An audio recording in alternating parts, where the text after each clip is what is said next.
న్యూయార్క్లో ఈ మనం స్టాచ్యూ ఆఫ్ లిబర్టీని చూపించాలంటే ఎస్, ఆ స్టాచ్యూ ఆఫ్ లిబర్టీని ఒక ఇంజనీర్ కట్టింది, ఈఫిల్ టవర్ ఒక ఇంజనీర్ కట్టింది.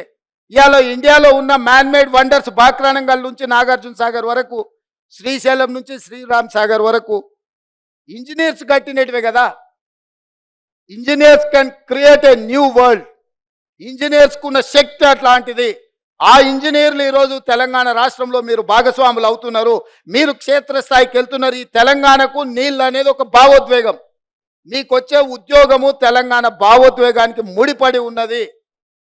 మీరందరూ ఈ తెలంగాణ రాష్ట్ర నిర్మాణంలో, ఉమ్మడి రాష్ట్రంలో అన్యాయం జరిగింది ప్రాజెక్టుల నిర్మాణంలో. అంటే 10 సంవత్సరాల ఉమ్మడి రాష్ట్రంలో మొదలుపెట్టిన ప్రాణహిత చేవెళ్ళ పూర్తి కాలేదు, పాలమూరు రంగారెడ్డి ఎత్తిపోతలు పూర్తి కాలేదు, ఎస్ఎల్బిసి పూర్తి కాలేదు, కల్వకుర్తి పూర్తి కాలేదు, భీమా నెట్టంపాడు పూర్తి కాలేదు.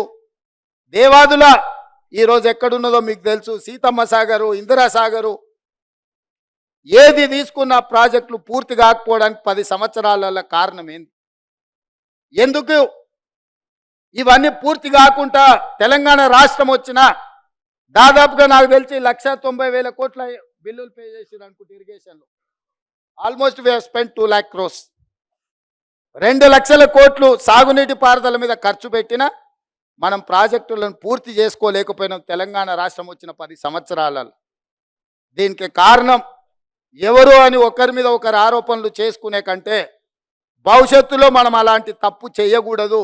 ఎలాంటి తప్పు చేయకూడదో గత 10 సంవత్సరాలల్లో మన కళ్ళ ముందల ప్రత్యక్ష సాక్షిగా కాళేశ్వరం లాంటి ప్రాజెక్టులు మన కళ్ళ ముందు ఉన్నాయి. అందుకే యువ మిత్రులారా, ఈ తెలంగాణ రాష్ట్రం మనది. ఈ రాష్ట్రాన్ని నిర్మించుకునే బాధ్యత మనది. ఈ దేశానికి, ప్రపంచానికి మన రాష్ట్రం ఆదర్శంగా నిలబెట్టాల్సింది మనమే. మీరు, నేను, మనము కలిస్తేనే ఈ తెలంగాణ రాష్ట్రాన్ని నిర్మించుకుంటాం. ఈ తెలంగాణ రాష్ట్ర నిర్మాణంలో నీళ్ళది అత్యంత ప్రత్యేకమైన పాత్ర. సాగునీటి పారుదల శాఖ ఈరోజు ఆ గొప్ప యజ్ఞాన్ని మీరు ముందుకు తీసుకెళ్తున్నారు.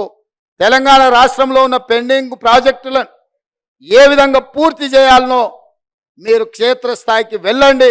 పెద్దలు ఉత్తమ్ కుమార్ రెడ్డి గారు చెప్పినట్టు సంపూర్ణంగా వారి సూచనను రాష్ట్ర ప్రభుత్వం పాటిస్తుంది.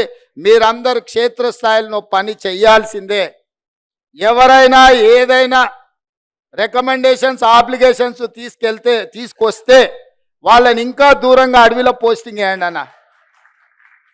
ఎవరైనా కాగితం పట్టుకొని వచ్చిండ్రంటే, ఎవరైతే కాగితం పట్టుకొని వచ్చి ఇక్కడ కాదు అక్కడ కొంచెం అర్బన్కి, టౌన్కు దగ్గరగా ఉంది అని పొలిటికల్ ఆబ్లిగేషన్స్ కానీ, రిలేటివ్స్ ఆబ్లిగేషన్స్ కానీ, పర్సనల్ ఆబ్లిగేషన్స్ తెలిస్తే నేను స్పష్టంగా ఇరిగేషన్ సెక్రటరీ గారికి నేను ఇన్స్ట్రక్షన్స్ ఇస్తున్నా.